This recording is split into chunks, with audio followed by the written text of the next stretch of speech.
नमस्कार दोस्तों, मेरा नाम है अंशुमन नायक और आप सभी का बहुत बहुत स्वागत है इंडियन डिफेंस न्यूज की डिफेंस टॉक सीरीज में, जहां पर हम रोज़ नए नए डिफेंस अपडेट्स के बारे में बात करते हैं। तो चलिए देर ना करते हुए आज की वीडियो शुरू करते हैं।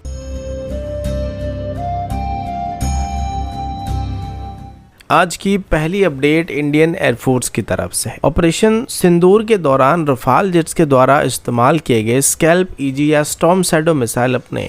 बेहतरीन परफॉर्मेंस की वजह से अभी इंडियन एयरफोर्स का काफ़ी पसंदीदा मिसाइल बन चुका है।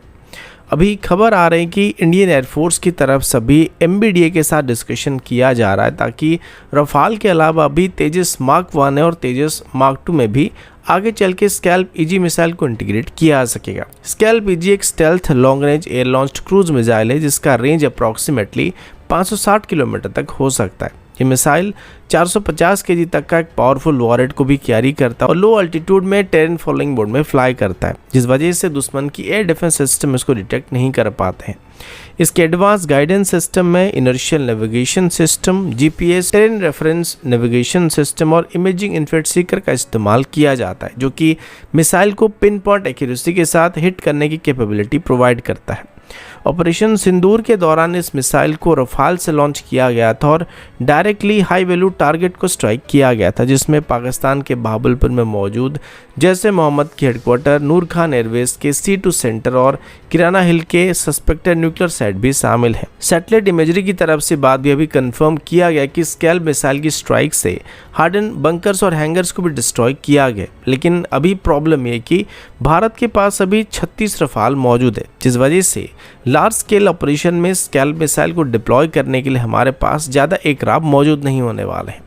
लेकिन अगर स्कैल्प को तेजस मार्क 1 और तेजस मार्क 2 पर भी इंटीग्रेट करना स्टार्ट किया जाता है तो इंडियन एयरफोर्स के पास इन मिसाइल को लॉन्च करने के लिए एक बड़ा फ्लीट मौजूद होने वाला है जो डीप स्ट्राइक मिशन परफॉर्म कर सकते हैं। इस वजह से अभी इंडियन एयरफोर्स की तरफ से स्कैल्प मिसाइल को भी तेजस फ्लीट में इंटीग्रेट करने का प्लान किया जा रहा है। लेकिन तेजस फ्लीट में खास करके तेजस मार्क 1 या फिर तेजस मार्क 2 में स्कैल्प मिसाइल का इंटीग्रेशन इतना आसान नहीं होने वाला है, क्योंकि अभी तक स्कैल्प मिसाइल को मोस्टली यूरोपियन रडार के साथ ही इंटीग्रेट किया गया और इसको प्राइमरीली यूरोपियन रडार के साथ ही कॉम्पेटेबल होने के लिए डेवलप किया गया। लेकिन तेजस मार्क 1 में या तो इजरायली ओरिजिन रडार मौजूद होने वाला है या फिर इंडियन ओरिजिन उत्तम ऐसा रडार मौजूद होने वाला है, तो इसके साथ स्कैल्प मिसाइल किस हद तक कॉम्पेटेबल हो सकता है ये वक्त आने पर ही पता चलने वाला है। लेकिन अगर ये सक्सेसफुल हो जाता है तो तेजस भी हमारे हेवी फाइटर एयरक्राफ्ट जैसे कि रफाल और Su-30 MKI की तरह हाई लेवल की स्ट्राइक मिशन को करने में सक्षम होने वाला है।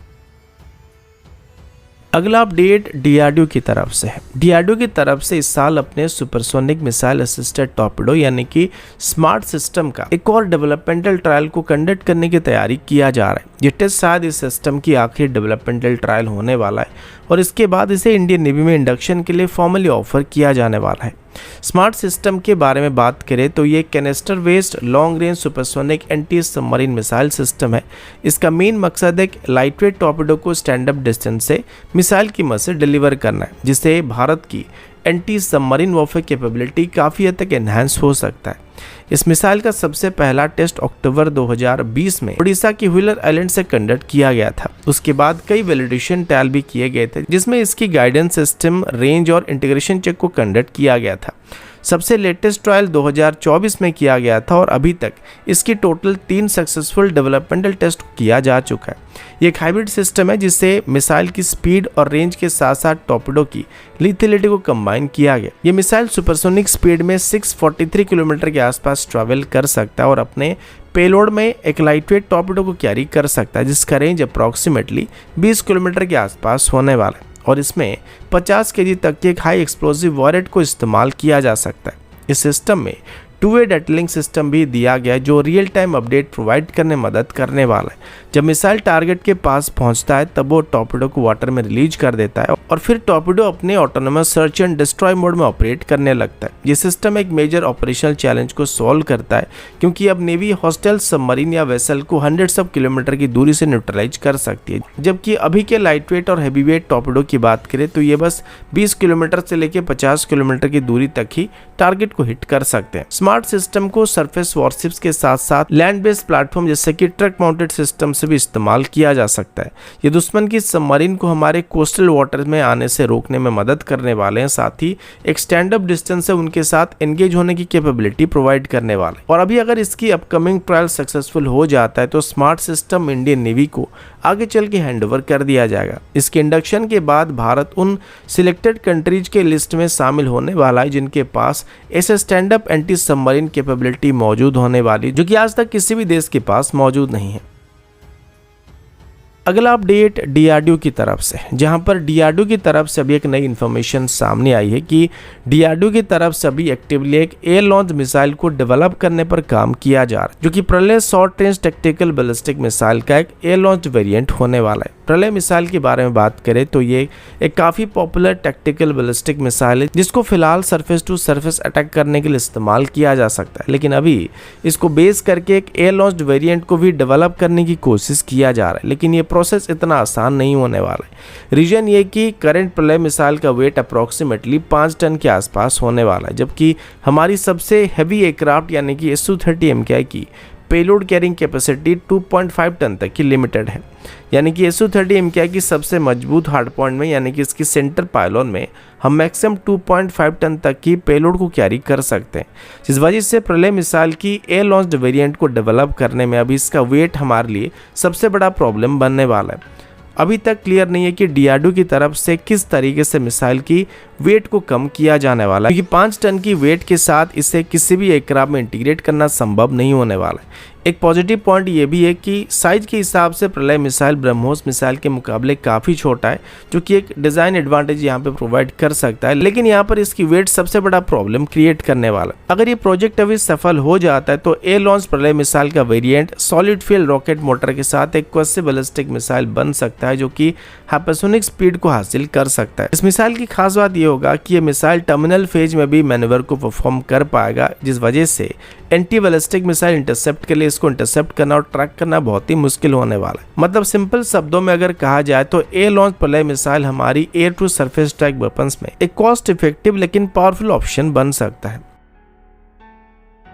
अगला update twin engine deck based fighter program की तरफ से है। अभी सुनने को मिल रहा है कि मिनिस्ट्री ऑफ डिफेंस की तरफ से अभी ADA की twin engine deck based fighter program यानी कि TED-VA प्रोजेक्ट के प्रिलिमिनरी डिजाइन रिव्यू का इंतजार किया जा रहा है। ये प्रोजेक्ट इंडियन नेवी के लिए अभी बनाया जा रहा है, लेकिन फाइनेंशियल और ऑपरेशनल चैलेंजेस की वजह से अभी डिफेंस मिनिस्ट्री की तरफ से अभी इसमें इंडियन एयरफोर्स को भी शामिल करने का प्लान किया जा रहा है। वैसे ये suggestion twin engine deck based fighter project के लॉन्च होने के तुरंत बाद ही ADA की तरफ से दिया गया था, क्योंकि ऐसा करने से नेवी और एयरफोर्स में ज्यादा मात्रा में एयरक्राफ्ट को इंडक्ट किया जाने वाला था और इससे twin engine deck based fighter की डेवलपमेंट कॉस्ट कम होने वाली थी, साथ ही इसकी यूनिट कॉस्ट भी रिड्यूस होने वाला था। हालांकि नेवी और एयरफोर्स की वेरिएंट में कुछ बेसिक चेंजेस होने वाले थे। एग्जाम्पल के तौर पर कहा जाए तो नेवल वेरिएंट की एयरक्राफ्ट को एयरक्राफ्ट कैरियर से ऑपरेट किया जाने वाला था, जिस वजह से इसमें एक एडिशनल टेल हुक और रीइंफोर्स्ड लैंडिंग और अंडर कैरियर सेक्शन मौजूद होने वाला था, जिस वजह से नेवल वेरिएंट का वेट एयरफोर्स वेरिएंट के मुकाबले